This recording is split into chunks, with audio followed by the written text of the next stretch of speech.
Good afternoon, viewers. Welcome back to Brain Sizzlers.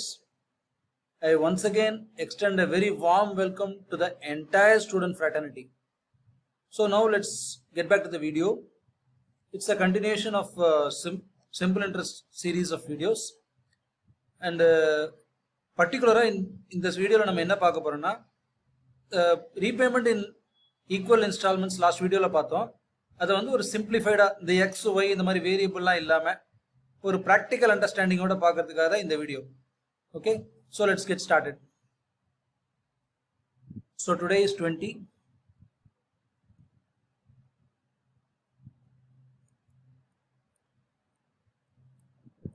Okay,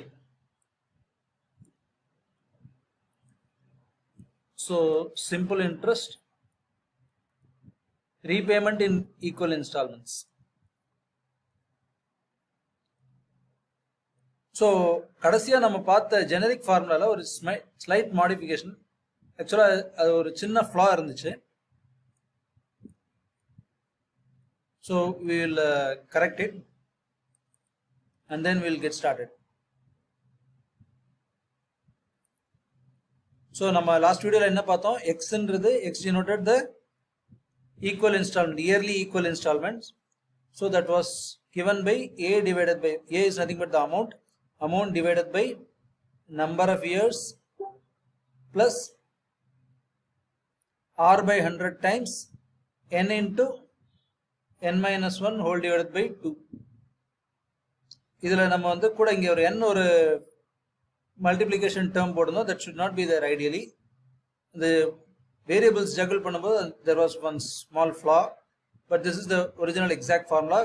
x என்றது yearly equal installment, a is the amount, n is the number of years, r is the rate of interest. So keep this formula in mind for solving all the yearly equal installment problems wherein உங்களுக்கு a கொடுத்திருக்காங்க, n கொடுத்திருக்காங்க, r கொடுத்திருக்காங்கன்னா you can simply substitute all these values and find out the yearly equal installment. Now இந்த வேரியபிள்லாம் இல்லாம for example 5 வருஷத்தோட equal instalment கண்டுபிடிக்கணும், amount கொடுத்துட்டாங்க அப்படின்னா நம்ம வந்து இது மாதிரி யோசிக்காம இந்த போன எக்ஸாம்பிளே நம்ம கன்சிடர் பண்ணுறோம். அப் டு 5 வரைக்கும் நம்ம இந்த லாஜிக் யூஸ் பண்ணலாம். ஸோ நம்ம போன எக்ஸாம்பிளே திருப்பி கன்சிடர் பண்ணுவோம். 1092 அமௌண்ட் ஸ்பெசிஃபை பண்ணியிருக்காங்க. Okay, so span of 3 years, 3 இயர்ஸில் ஈக்குவல் இன்ஸ்டால்மெண்ட் பே பண்ணுறாரு. ஸோ இப்போ நம்ம வந்து ஒரிஜினலாக நம்ம என்ன நினச்சிக்கிட்டோம், 3 வருஷமும் எக்ஸ்ன்னு கொடுத்துட்டு அதை பூர்த்தி பண்ணிடுறாரு. இதுதான் தட் வாஸ் வாட் அவர் idea from where we coined the formula that we saw earlier. So இதில் நான் என்ன பண்ணுறேன்னா இந்த எக்ஸ் எல்லாம் விட்டுருங்க. ஸோ 1092 வந்து 3ஆல் டிவைட் பண்ணால் 300 சொச்சம் கிடைக்கும். ஓகே, ஆப்வியஸாக அதோட இவர் கம்மியான இயர்லி இன்ஸ்டால்மெண்ட் கொடுத்தாலே இவர் இந்த அமௌண்ட்டை கம்ப்ளீட்டாக அவரால் டேலி பண்ண முடியும். அப்படிங்கும் பொழுது நம்ம ஒரு ரேண்டம் வேல்யூ ஃபிக்ஸ் பண்ணிக்கலாம் அந்த எக்ஸுக்கு, preferably in multiples of 100. So இது இந்த 300 சொச்சம் வருதுன்னா அதோட கம்மியாக தான் இவருடைய ஆனுவல் இன்ஸ்டால்மெண்ட் இருக்கும். let us take some random value 200 fix பண்ணிக்குவோம். மல்டிபிள்ஸ் ஆஃப் 100 நம்ம பெனிஃபிஷியலாக இருக்கும். ஓகே, ஸோ 200 வச்சுக்கிட்டேன்னா ஸோ 200 கட்டும்போது ஃபர்ஸ்ட் 200க்கு வந்து 2 வருஷத்தோட இன்ட்ரெஸ்ட் மிச்சமாகும்னு சொன்னதில்ல. ஸோ 12% ரேட் ஆஃப் இன்ட்ரெஸ்ட் நம்ம என்ன எடுத்துக்கிட்டோம், 12% ரேட் ஆஃப் இன்ட்ரெஸ்ட்.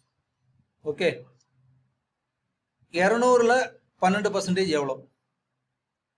ஓகே, 100ல் 12%னா 12 ரூபாய், 200லன்னா 24 ரூபாய். ஓகே, ஸோ இது 2 times r by 100 வரும். 200 plus 2 times r by 100, then 200 plus இந்த இதுக்கு வந்து ஒரு வருஷத்தோட interest. So 200 plus r by 100 plus வெறும் 200. ஸோ இதை வந்து பார்த்தீங்கன்னா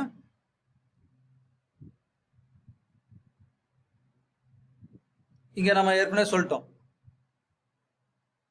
100ல் 12%னா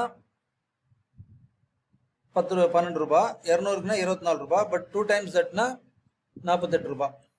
ஸோ 248. ஸோ இங்கே வந்து 24, இங்கே 200, இதை அப்படியே போட்டுங்க. இதை மூணுத்தையும் நம்ம ஆட் பண்ணிக்குவோம். ஸோ 600 plus 48 plus 24 வரும் 672 rupees.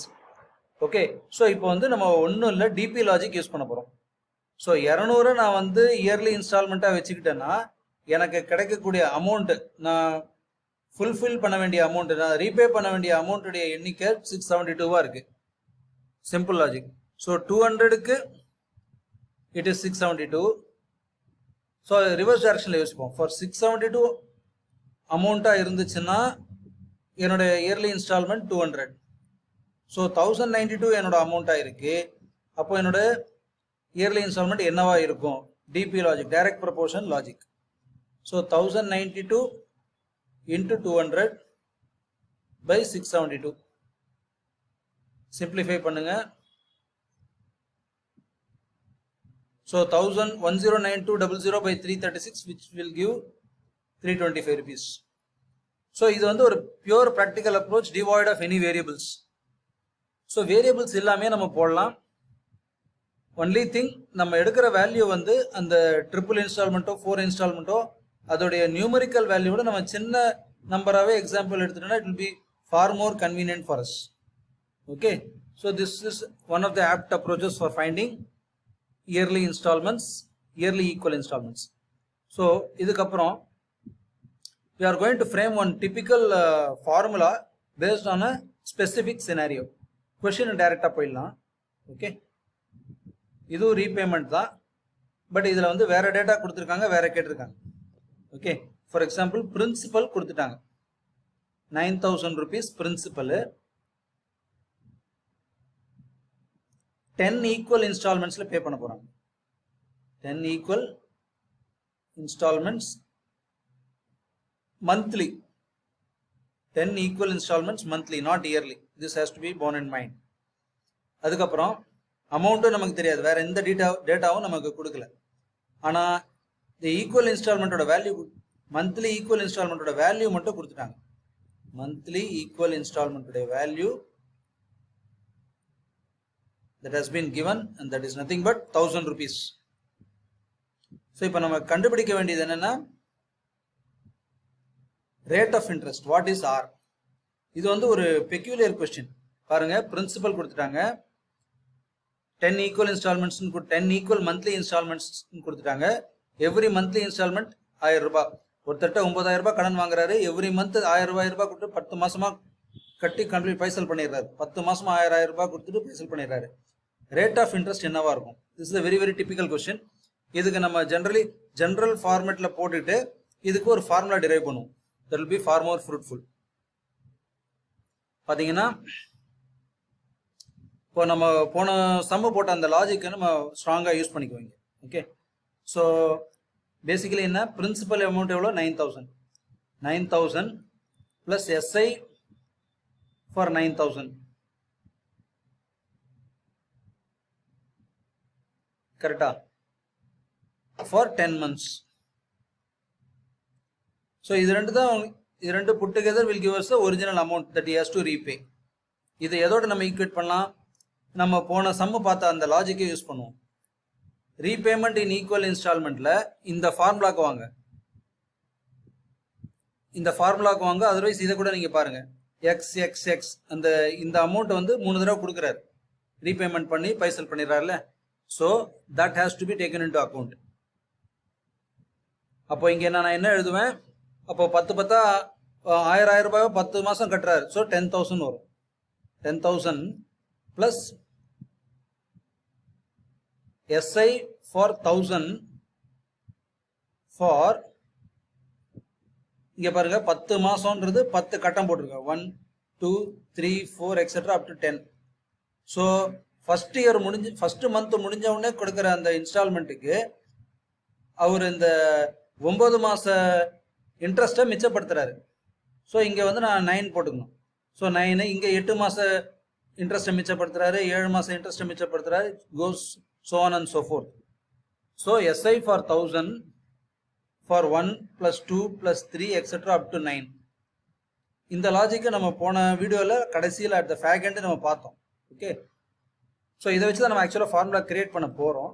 Okay, so 10,000 plus SI for 1000 for a span of, so இது எல்லாத்தையும் ஆட் பண்ணிங்கன்னா 1 plus 2 plus 3 plus 4 etc up to 9னா 45 monthsன்னு வரும். So 10,000 plus SI for a span of 45 months. That is equal to 9,000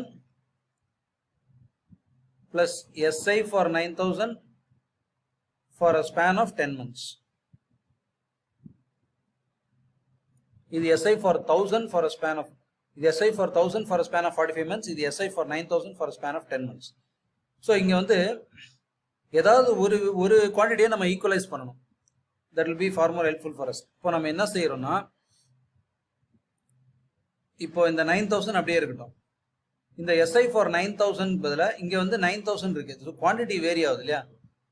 so இப்போ இப்படி ஒன்று யோசிச்சு பாருங்க. Principal சேமா இருக்கு, பிரின்சிபல் வேரிங்கா இருக்குன்னு வச்சுக்குவோம். P1 N1 R by 100 is equal to P2 N2 R by 100. இந்த மாதிரி ஒரு சினாரியோ இமேஜின் பண்ணுங்க.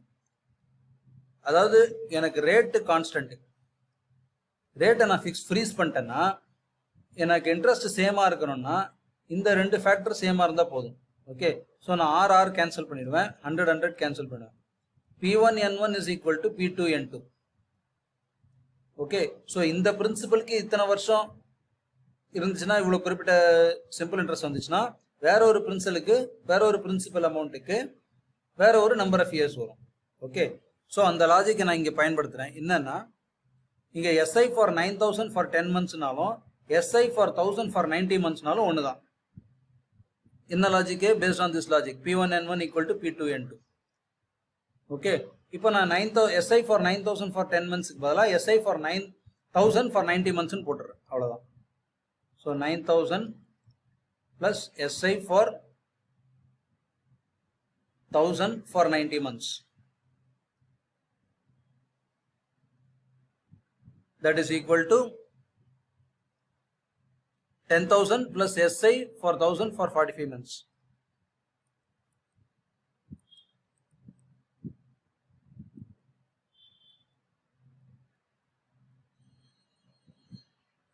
Okay, so the 10,000 minus 1,000, 1,000 வந்துரும்.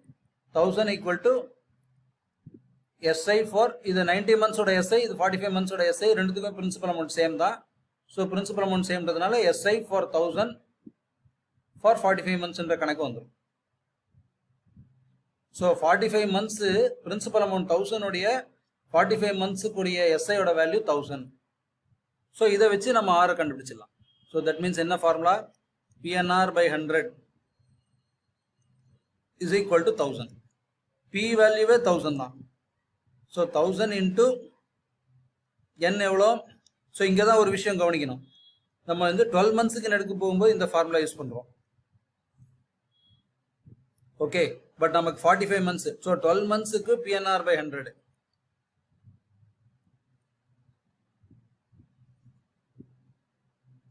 $45 monthsக்கு என்ன வரும்? PNR by 100 into 45 by 12 வரும். ஸோ அந்த லாஜிக் இங்கே யூஸ் பண்ணுறோம். ஸோ முதல்ல எல்லாத்தையும் போட்டுங்க.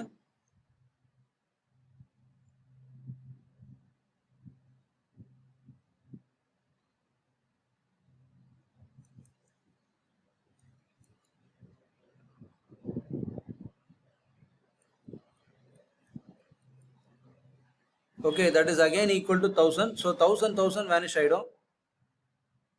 45 NR is equal to 1,200. Okay, in fact இந்த N தான் வந்து 45.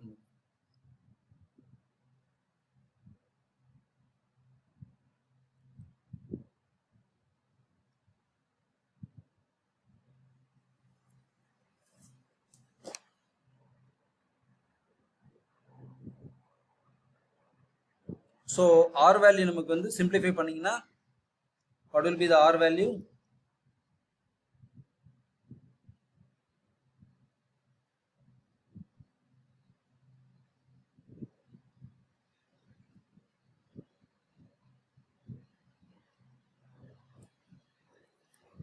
%80/3%.